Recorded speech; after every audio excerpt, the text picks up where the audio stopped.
പ്രകടനപത്രിക UDF മാത്രമല്ല LDF തയ്യാറാക്കുകയാണ്. CPI നിർദ്ദേശങ്ങൾ നൽകാൻ ഇന്നലെ വട്ടമേശ ചർച്ച നടന്നു. വിനയ് വിശ്വം നേതൃത്വം നൽകിയ ചർച്ചയിൽ വിവിധ മേഖലയിലെ 27 പേർ പങ്കെടുത്തു. CPM നിർദ്ദേശം തയ്യാറാക്കാൻ ശനിയും ഞായറും അന്താരാഷ്ട്ര പഠന കോൺഗ്രസ് നടത്തും. റഹീസ് റഷീദുണ്ട് കൂടുതൽ വിവരങ്ങളുമായി. റഹീസ് റഷീദ്, വളരെ സിസ്റ്റമാറ്റിക് ആയിട്ട് അക്കാഡമിക് ആയിട്ടാണ് CPM LDF പ്രകടന പത്രിക തയ്യാറാക്കുന്നത് എന്ന് തോന്നുന്നു. ഈ അന്താരാഷ്ട്ര പഠന കോൺഗ്രസിന്റെ ഭാഗമായിട്ട് ഉരുത്തിരിയുന്ന നിർദ്ദേശങ്ങൾ സഹിതമാണ് ഈ പ്രകടന പത്രികയിലുള്ളത്. നവകേരള സർവേയുമായി ബന്ധപ്പെട്ട് കിട്ടുന്ന ഡാറ്റ പ്രകടന പത്രികയുടെ നിർമ്മാണത്തിന് ഉപയോഗിക്കാമെന്ന് കരുതിയിരുന്നു. അതിപ്പോൾ നിലവിൽ പിഴച്ചിരിക്കുകയാണ്. പക്ഷേ ഈ അന്താരാഷ്ട്ര പഠന കോൺഗ്രസിൽ നിന്ന് കൂടിയാലോചിച്ച് തീരുമാനമെടുക്കും. സർപ്രൈസുകൾ പ്രതീക്ഷിക്കാമല്ലേ റഹീഷ്? അരുൺകുമാർ, ഉറപ്പായും സർപ്രൈസുകൾ പ്രതീക്ഷിക്കാം. ഭരണ തുടർച്ച കിട്ടുന്നതിന് വേണ്ടിയുള്ള വാഗ്ദാനങ്ങളെല്ലാം LDFിന്റെ പ്രകടന പത്രികയിൽ ഉണ്ടാകും. 1994 മുതൽ പഠന കോൺഗ്രസ് 2 ദിവസമായി നടത്തി അതിൽ ഉരുത്തിരിയുന്ന ആശയങ്ങൾ വെച്ചിട്ടാണ് അതിൽ ഫോക്കസ് ചെയ്തിട്ടാണ് LDF പ്രകടന പത്രിക തയ്യാറാക്കാറുള്ളത്.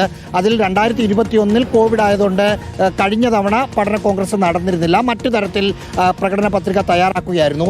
ഇത്തവണത്തെ ഒരു പ്രത്യേകത, CPIയും അന്താരാഷ്ട്ര പഠന കോൺഗ്രസ് മാതൃകയിൽ ഇന്നലെ പ്രകടന പത്രിക നടത്തുന്നതിന് വേണ്ടി റൗണ്ട് ടേബിൾ ടോക്ക് നടത്തി. മുൻ ചീഫ് സെക്രട്ടറി VP ജോയി അടക്കമുള്ള അക്കാദമിക് രംഗത്തെ 27 പേരാണ് അതിൽ പങ്കെടുത്തത്. അതിലെ നിർദ്ദേശങ്ങൾ ഇന്നും നാളെയുമായി തയ്യാറാക്കി LDFന് നൽകും. CPIഎമ്മിൻ്റേത് 21, 22 തീയതികളിലാണ് നടക്കുക. അത് വലിയ പരിപാടിയാണ്.